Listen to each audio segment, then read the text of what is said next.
This week on The Aviators, we're back for another season, and to kick it off, we're heading back to the basics with Aviation 101.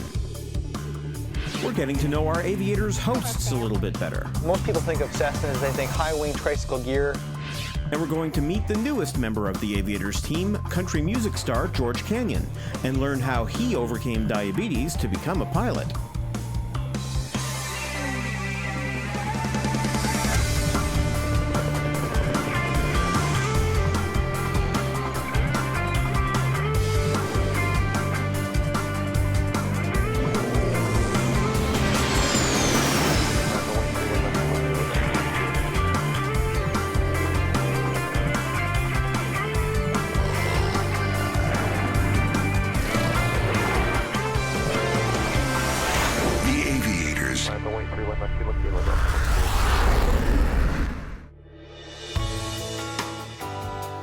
Joining the Aviators team this year as a special guest host is award-winning country music artist George Canyon.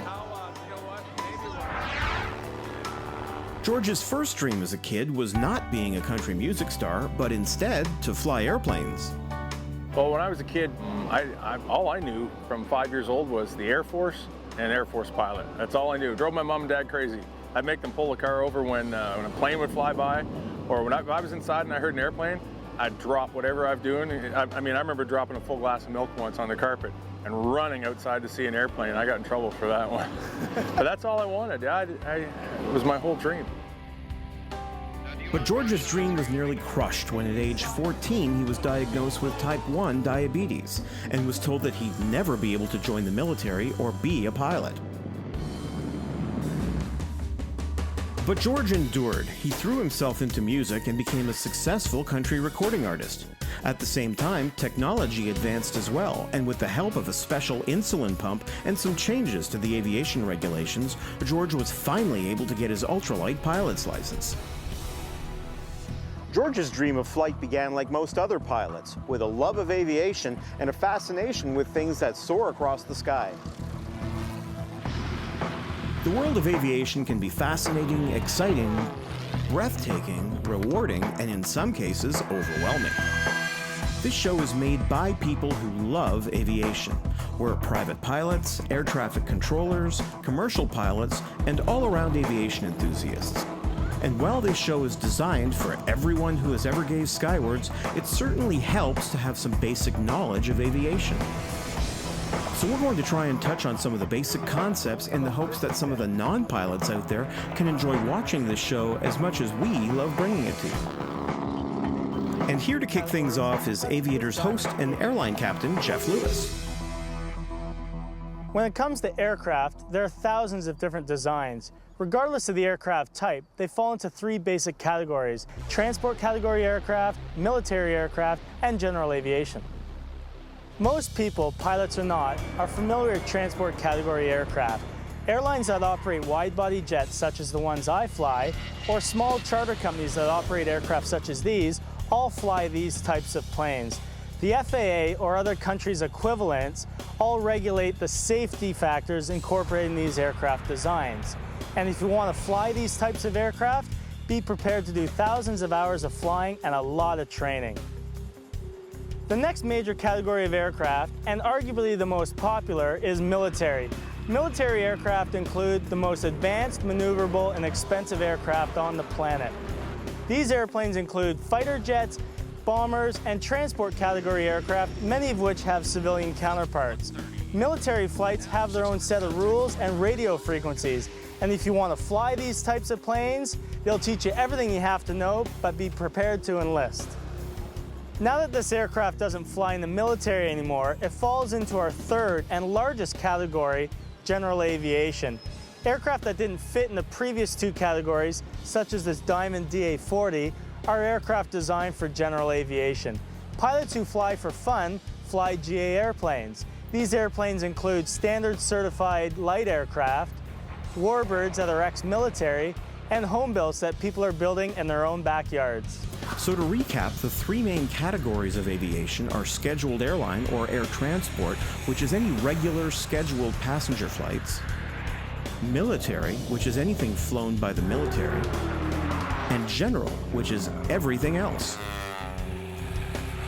Within these three categories, there are a ton of subcategories: fixed wing, helicopters, lighter than air, and so on. But the most common is fixed wing aircraft, which, for the most part, all have the same parts.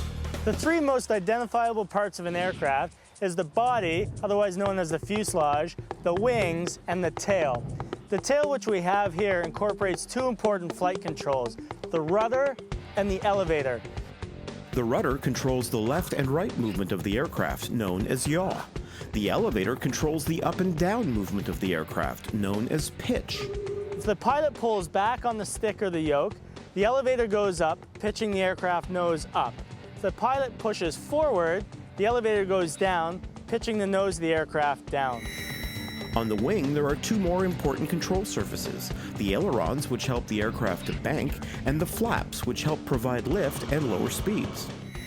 Bringing all the parts of the aircraft together is the body, or the fuselage. In the rear part of the fuselage in the cabin is where the passengers and baggage compartment is. The front part of the cabin is the cockpit, and this is where the pilot and co-pilot sit and fly the plane. None of this would be important unless we're moving forward. So of course, for that, we need an engine. After the break, Curtis looks at aircraft engines, and later we meet more members of the Aviators team. Jeff is absolutely right. One of the many problems that confounded man's first attempts at controlled flight was where to find an engine that was light enough to take flying and how to convert that horsepower into thrust. Since the Wright brothers first unlocked the secret in 1903, engines from all sorts of sources, including motorcycles and automobiles, and in all different configurations, including inline and horizontally opposed, have been flying on the front of aircraft. When engineers were first challenged to develop an engine that produced the maximum amount of horsepower with a minimum amount of weight, they thought about orienting the cylinders radially around the crankshaft. These engines are pretty efficient. This 9-cylinder radial engine is only about this thick and produces 600 horsepower to take this aircraft flying. The jet age was born in the 1950s around a completely new concept in aircraft engine design. This engine doesn't work anything like the piston engine in your automobile. With this type of engine, the engineers were able to design new aircraft that operated at higher speeds and higher altitudes than man had ever experienced. To accomplish this, two forms of turbine-powered aircraft engines were born: turbojets, most often used in military fighter aircraft, and turbofans, which are used on everything from commercial airliners to private jets. Both operate on the same basic principle. On a turbojet, air flows into the engine via an air intake and then directly into a series of fan blades called a compressor. Once the air is highly compressed, it then flows into a combustion chamber where fuel is added and then ignited. The combustion forces the air into a turbine, causing it to spin. As the turbine spins, a gear shaft also causes the compressor in front of the engine to turn. This is why turbines are so efficient. They provide a portion of their own power. Once leaving the turbine, the gases are then allowed to rapidly expand through a nozzle to regular pressure. This rapid expansion results in a jet plume propelling the aircraft forward. In a turbofan model, a fan sits in front of the compressor, drawing air in. Some of the incoming flow is diverted past the combustion chamber and directly into the exhaust nozzle. While this method does not produce the same raw propulsion, it is much quieter. That's why most commercial and private jets use turbofan designs. Jet aircraft are well suited to long trips at high altitudes, but sometimes for shorter flights, propellers are still more efficient. The turboprop classification of aircraft uses the same hot section as a jet engine does.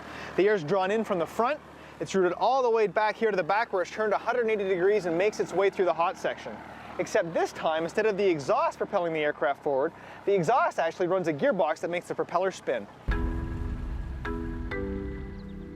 It comes as no surprise to us, but Curtis is literally a walking encyclopedia of aviation information.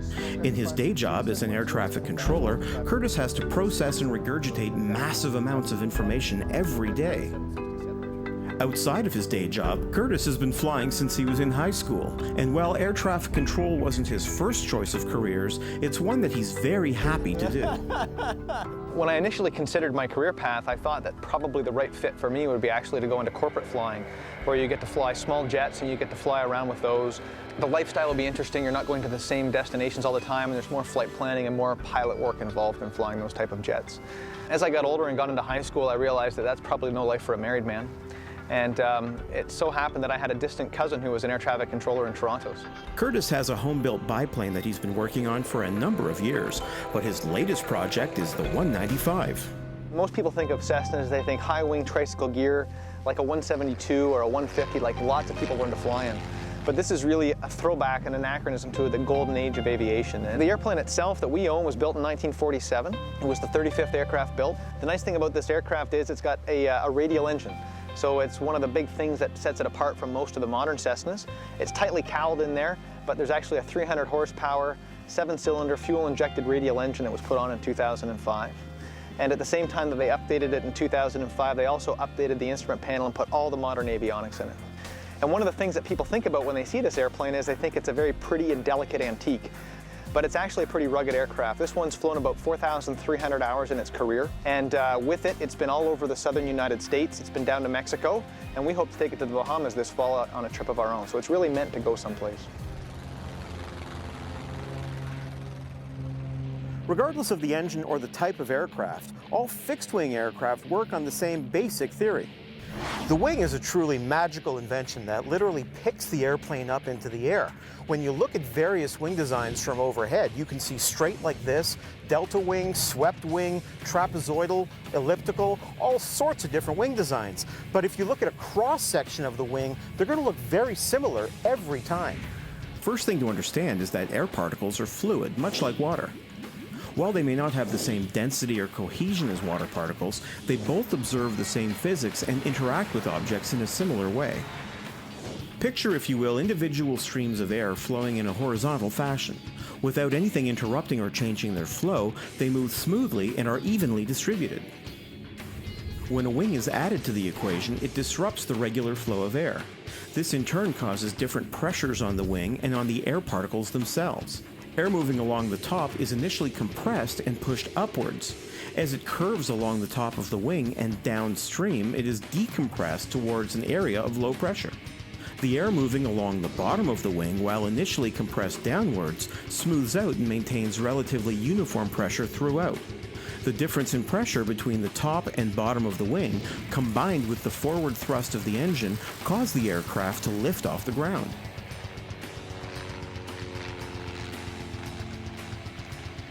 As Jeff mentioned earlier, the elevator of an aircraft has an effect on the pitch of the aircraft up or down. When you pull back on the yoke, the elevator tilts in such a way as to force the tail of the aircraft down as the rest of the aircraft pitches upward. And it's the same with the ailerons. When one aileron is up, the air pressure forces that wing down, and the other aileron would be down, forcing that wing up. Now this is a Cessna 210, and unlike the previous plane we showed, it's got a high wing design, which is pretty common in Cessnas. This particular 210 is extra special though, or at least it is to me. This is the plane that I fly.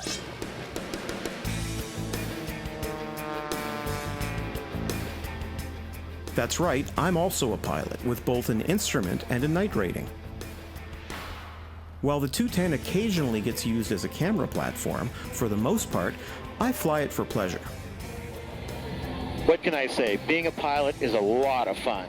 Whether it's going for a weekend trip, or even a day trip, or even just a 20-minute trip to get a $100 hamburger, you've invested the time and energy and money to get your license and to get an aircraft, so why not use it? One of the great things about having your own aircraft is that you can pretty much come and go as you please. It's often been said that being a private pilot is so much fun it should be illegal. But it is legal, and so long as you follow government regulations and don't go outside your personal limits or knowledge zone, it can be a lot of fun. And for those of you who think that getting your pilot's license is out of reach, I'm here to tell you that there's a pilot's license for everyone.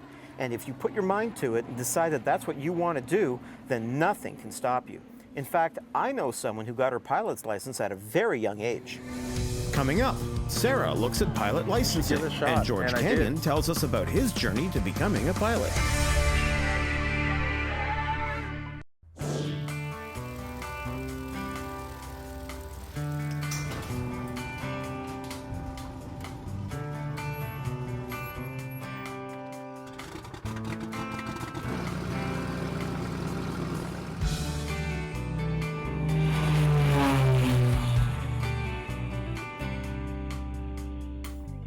So I come from a family who's been immersed in airplanes generations back. My grandfather was in the Air Force, my dad's an airline pilot, but I never really thought that I could do it myself. And I remember my very first flight and thinking, you know, I've signed up for the lesson, I'm ready to go out of my first flight, but you know, I don't know if I can actually do this. And then the wheels left the pavement and I was sold. Sarah received her private pilot's license when she was just 17 years old and would go on to get her multi-engine and floatplane ratings as well as her commercial pilot's license. Ironically, to get her multi-engine rating, one of the things Sarah had to practice was flying on one engine. Unlike what most people think, losing an engine in a twin engine does not mean that you just lose 50% of power and 50% of performance. It's a lot different than what happens in a single engine. So a lot of the training consists of flying around on a single engine so that you know what you're doing. So I'm going to go ahead and I'm going to simulate an engine failure. I'm basically going to pull the power back on the right engine to give it about zero thrust so that we only have the left engine going. This sort of test is just one of many that a pilot has to go through to obtain a license or rating.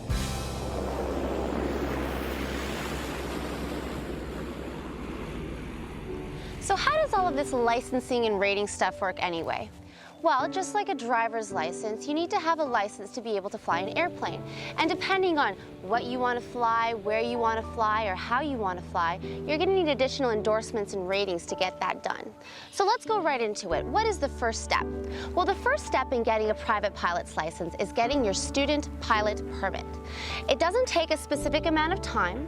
What's going to happen is when your instructor thinks you're ready, he's going to sign your logbook, you're going to write a written exam, and you're going to have to go get a medical from a certified aviation medical doctor. Once you're checked out, you're physically healthy, you've passed your test, you can go on your first solo, a momentous occasion in every pilot's journey. As a student pilot, you can fly with an instructor and even fly solo. Once you've reached a set minimum number of flight hours, in most countries 40, you can then complete your written and flight exams for your private pilot's license, or PPL. If you're just interested in flying recreationally or for fun, and you're in the US, you may consider getting a sport pilot's license. The training requirements for this are less intense, and if you have a driver's license, becoming a sport pilot doesn't require a medical. However, this license does come with some restrictions. For instance, you'll only be able to fly light sport aircraft, which have limits on weight and speed. And you can only carry one passenger. So if you want to take your whole family flying, then you'll need to get a private pilot's license. And if you want to get paid to fly, then you need a commercial pilot's license. You'll have to accumulate several more hours, anywhere between 100 to 200 hours, depending on the country that you're in. You'll need to write another written examination, do another flight test, and upgrade your medical because the physical restrictions are stricter when it comes to getting commercial pilot's license. Once all this is complete, however, you're on your road to becoming a career pilot. From this point, a pilot could go on to obtain their airline transport pilot's license, or ATPL. This is required to fly any aircraft over 12,500 pounds or with more than 9 passengers. At this level, you also need a type rating for each individual aircraft. A pilot who flies 737s can't fly A320s without an additional type rating. But most pilots are likely to get additional ratings for their private pilot's license instead of moving up to a commercial license or ATPL.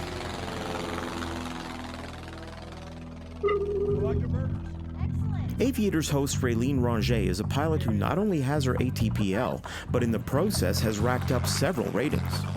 As a 737 pilot, it goes without saying that she's familiar with multi-engine aircraft, But Raylene has her fair share of hours on floats as well. But this year she's getting her fill of new experiences, like formation flying with Aeroshell T6 Texans. But regardless of whether you're an airline transport pilot like Raylene, a commercial pilot, a private pilot, or a student, you have to be able to pass a medical examination. And although it may be out of your control, certain conditions can bar you from being a pilot altogether. According to the FAA, a number of conditions can disqualify an individual from obtaining a medical certificate, including angina, bipolar disease, coronary heart disease, epilepsy, diabetes, substance abuse, and psychosis. However, they will allow exceptions if the pilot can show that their condition can be controlled via medications or other regular procedures. For George, controlling his diabetes became a goal, and ultimately a way for him to eventually fulfill a lifelong dream. Well, the most important thing in not giving up was I didn't give up on the dream of being a pilot and being in the Air Force. I got to be honest, I was stubborn. I controlled my diabetes, lived my dreams. That kept going through my head. I had that stuck in my head since I was a kid. And I said, I'm not going to quit, and I'm never going to quit, and I'm never going to let it go. And I did, and thanks to my wife, who's kind of elemental behind everything that I do right, she stood behind me. And I remember talking to her about it, and she said, you should give it a shot. And I did. And I had to jump through some hoops, but you know what? God bless the Transport Canada, because I mean, they are allowing type 1 diabetics to fly. For George, diabetes has meant a couple of extra steps in his pre-flight and in-flight checks that most pilots don't have to worry about. Well, when I fly, especially, I test my sugar immediately, and then if it's in the right place, do my walk around, do everything that needs to be done, get in the airplane, taxi, do my run up, taxi out, test again just before I take off, just to make sure. Get up there and I test every 30 minutes. And my airplane has an autopilot on it. I never use my autopilot, ever, but just for show. But it actually, in all honesty, has come in extremely handy, especially in last year when this event we did with type 1 diabetic kids and my airplane. My autopilot came in really handy because I was able to test and do what I needed to do, and I had my insulin pump working, and it was awesome. Type 1 diabetes affects the body's ability to produce insulin, an important hormone in breaking down sugar in the blood. Usually, type 1 diabetics have to manually regulate the insulin level in their body with injections.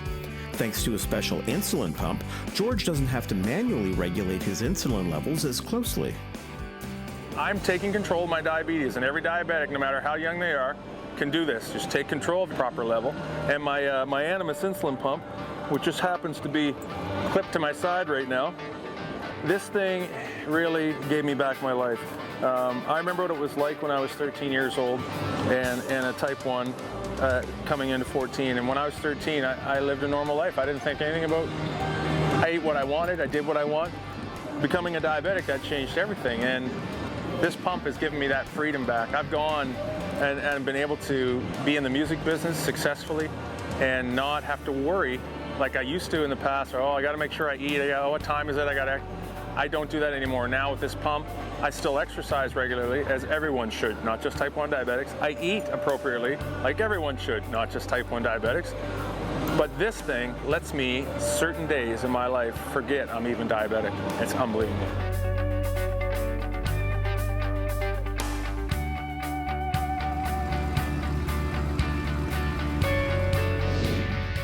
If you're looking for more information about any of the Aviation 101 topics we've covered this episode, or if we've gone through any of these topics just a little too quickly for you, you can find that information on our website at www.theaviators.tv. There you'll also find profiles of all of us. So thanks for watching, and we'll see you next week on The Aviators.